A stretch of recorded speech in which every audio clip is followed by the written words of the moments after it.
Bonjour, aujourd'hui on va faire le unboxing de la radio FR Sky X14.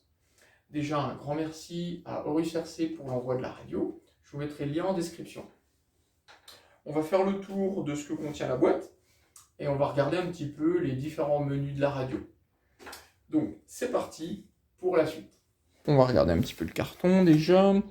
Donc le modèle, c'est la X14. Ensuite, les modes d'émission, vous avez Access, l'ancien module, l'ancien système d'émission en ACCST D16, et le nouveau, qui correspond à la radio, donc le TW mode, c'est le Twin, qui a le double système, le double émission en 2.4, hein, alors que le Access n'a que un seul émetteur en 2.4. La couleur, firmware LBT, ça c'est ce qu'il faut prendre quand on est en Europe. Hein, donc voilà, bien choisir ça.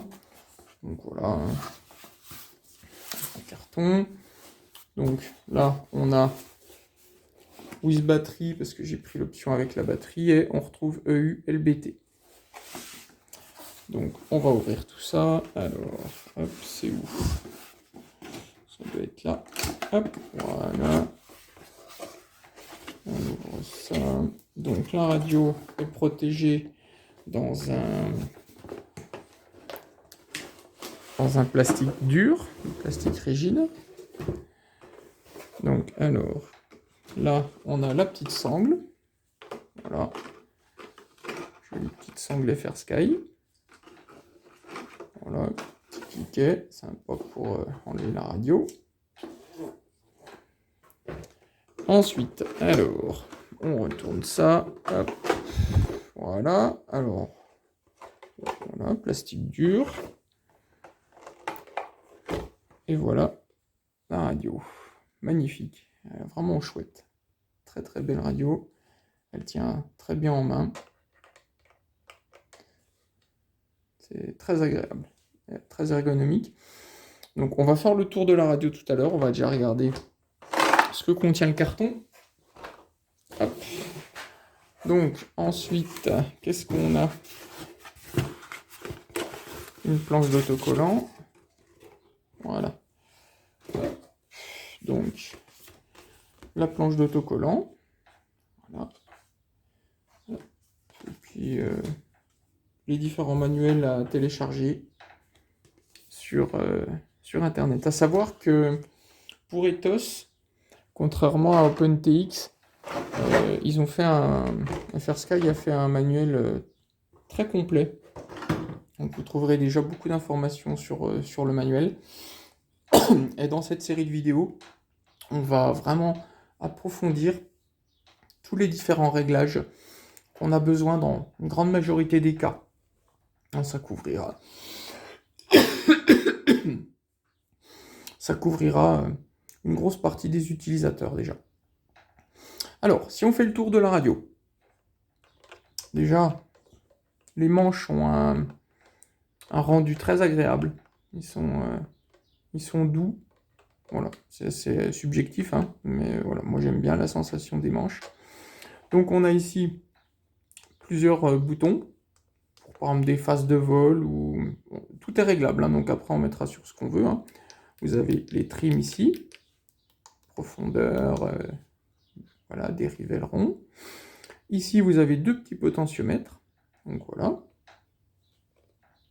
Là vous avez inter 3 positions, encore 3 positions, 3 positions. Là, c'est l'interrupteur momentané, ici. Et là, 2 positions. Alors, chose que j'apprécie aussi pas mal, c'est que les interrupteurs sont nommés. Parce que c'est pas toujours évident de savoir dans la programmation quel nom d'interrupteur est concerné. Ben là, c'est marqué. Vous avez le SA, le SB. À savoir que vous pouvez réattribuer les noms dans les paramètres de la radio. Hein. Vous pourrez après les changer. Alors on continue. Donc ici, on a encore un petit slider. Donc voilà. On définira l'utilité. Chacun définira l'utilité qu'il veut. Hein. On peut régler tout un tas de choses. Vous en avez deux, un de chaque côté. Et très pratique. Moi j'adore, c'est ces deux petits boutons là. Au dos de la radio. Parce que quand vous tenez la radio comme ça, bah, vous avez les mains qui sont là, et ça tombe pile poil sous les doigts. Et vous pouvez, bah, moi par exemple, j'utilise ici pour remettre à zéro le chronomètre, par exemple. Donc elle tombe tout de suite, tout de suite sous les doigts, donc très pratique. Alors, ensuite on continue. Donc vous avez la sortie F-port ici pour faire les mises à jour, les choses comme ça. La prise de charge, donc USB type C, et l'emplacement pour la carte SD ici. Donc voilà. Alors, ensuite on continue. Donc là derrière, si on ouvre ici, c'est pour ajouter un module externe. Donc voilà, qui vient se clipser là. Donc après, c'est selon l'utilisation de chacun, hein. Nous, on n'en utilisera pas dans cette série de vidéos là, hein. La radio est tellement complète qu'on n'en aura pas l'utilité. L'emplacement pour la batterie, donc moi elle était fournie avec parce que j'ai choisi cette option. Hop, voilà. Donc là vous avez du grip, c'est un petit peu caoutchouteux, c'est très agréable à prendre en main. Alors là on voit que donc la radio est en mode 1, donc les gaz à droite. On va regarder donc dans la playlist de vidéos qui va suivre comment changer du coup mode 1, mode 2, hein, comment on fait pour changer le mode, à la fois mécaniquement et à la fois dans le logiciel aussi, il faut faire les deux. Alors, on va regarder un petit coup ce qui se passe dans les menus, donc on allume. Bienvenue sur Ethos. Alerte manche des gaz. Voilà, donc hop, alors, vous arrivez sur un modèle de test, hein. On va faire un survol très rapide des menus, je ne vais pas rentrer dans le détail ici. Ce sera le sujet de toute une playlist de vidéos, hein, comme je disais, donc sur la programmation de A à Z du Beaver de chez Rob. Hein, vous saurez vraiment régler votre avion à la suite de cette playlist, et même encore plus. Hein, on va vraiment aller loin dans cette playlist-là. Donc là, ce sera juste un survol. Hein. Alors, ici, donc, vous avez l'accès système, ça va donner un accès à l'engrenage. Modèle, ça donne un accès au petit avion. Et display, ça donne un accès aux écrans, aux différents écrans, machin. Donc l'écran n'est pas tactile. Vous vous déplacez avec les différents boutons là. Ici, vous avez un bouton pour changer de page. Tourner les pages, c'est là. Là, c'est pour valider. Et là, vous tournez. C'est une molette. Donc on va juste regarder, et puis retourne, c'est pour faire marche arrière ici. Hein. Donc Syst, on va regarder dans l'engrenage. Voilà, donc les fichiers, c'est tout ce qu'il y a donc, dans la mémoire de la radio. Les alertes, c'est tout ce qui concerne en général hein, les alertes de la radio. Donc, voilà. Modifier les dates et les heures, les réglages généraux de la radio, par exemple les couleurs, moi j'ai mis du bleu, ou sur la mienne, voilà, bon voilà, c'est pareil. C'est voilà, les choses générales de la radio. Batterie, qui concerne la batterie, le matériel, donc par exemple la calibration des manches, tout un tas de réglages qui concernent les entrées, donc les interrupteurs, les choses comme ça, les manches si on est en mode 1, mode 2, les capteurs, donc voilà, ça ce sera aussi le sujet d'autres vidéos. Donc les infos, donc toutes les informations qui concernent la radio, les mises à jour du module d'émission, du firmware, de Ethos, de tout un tas de choses. Quand vous avez un récepteur de connecté, ça vous met aussi les informations du récepteur. Là, vous avez encore deux icônes. Ce sera pour régler le gyroscope. On en reparlera.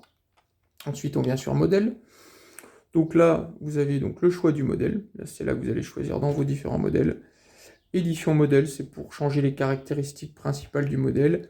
Les phases de vol, là on y reviendra. Les mixages, c'est là que va se passer tous les réglages du modèle, une grosse partie, tous les débattements, les choses comme ça, les expos, tout va se trouver ici. Les sorties, donc là, voilà, c'est ce qui après les mixages va sortir. Donc dans ce carré-là, on va régler donc les inversions de cerveau, si on veut, quand on bouge le manche, s'il ne tourne pas dans le bon sens, on réglera là. Et puis on va régler voilà, quelques trucs, on reviendra en détail dessus, mais on va pas faire beaucoup de choses dans les sorties, quelques petits détails. Les fins de course et les inversions normalement, en gros. Ensuite les chronomètres, donc chronomètre, voilà, ça c'est pour les temps de vol. Les réglages des trims, voilà, un tas de réglages possibles pour les trims, on y reviendra. système RF. Donc là, ce sera la liaison avec le récepteur et choisir quel module d'émission vous allez utiliser. Donc la télémétrie, donc ça c'est tout ce qui concerne les capteurs de télémétrie. On en reparlera, pareil. Donc la checklist, bon, voilà. Interrupteur logique, un truc très utile aussi. Peut être, voilà, on refera une vidéo dessus aussi. Les fonctions, donc là, c'est là qu'on va attribuer par exemple les voix, faire parler la radio, faire plusieurs choses. Donc fonctions intéressantes. Les courbes, tout ce qui va nous servir à attribuer des courbes, à créer des courbes pour définir une fonction, comme la courbe des gaz par exemple. Les variables, donc voilà, ça on en reparlera aussi. Les collages, tout simplement pour faire de l'écollage, soit avec cette radio comme élève ou comme maître, hein. Donc selon, voilà. Ensuite le display, là c'est pour régler ce que vous voulez qui s'affiche sur votre écran d'accueil, hein. Donc là pour nous actuellement c'est la photo de l'avion avec les chronomètres. Vous pouvez tout changer, hein. Puis vous pouvez mettre plusieurs écrans aussi, et vous changerez l'écran avec cette touche là. Donc voilà. Alors, on va pas aller plus loin dans cette vidéo-là. C'est juste pour faire le tour de la radio. Voilà. Je vous laisse regarder cette belle petite radio. Moi, je la trouve vraiment sympa. Très jolie, très agréable au toucher. Même le plastique est sympa. Ça fait vraiment pas cheap du tout, hein. Ça fait une belle qualité de radio. Donc, à savoir que pour le prix, je ne vais pas donner de prix dans cette vidéo parce que c'est amené à changer au fur et à mesure du temps selon quand vous regarderez la vidéo. Mais pour le moment, à l'heure actuelle, le prix est vraiment très intéressant. C'est vraiment génial que FrSky puisse sortir un super produit comme ça à ce prix-là, quoi. Ça s'adresse vraiment aux gens qui veulent commencer, puis tout de suite avoir une radio vraiment avec énormément de capacité pour pas très cher, quoi. Donc voilà, je pense qu'elle aura un bel avenir, cette radio. Donc voilà, c'est terminé pour aujourd'hui. On se retrouve pour la suite de la playlist, à savoir, comme on disait, hein, donc, le réglage complet de la radio sur le petit beaver de chez Rob. Voilà, bonne journée, merci.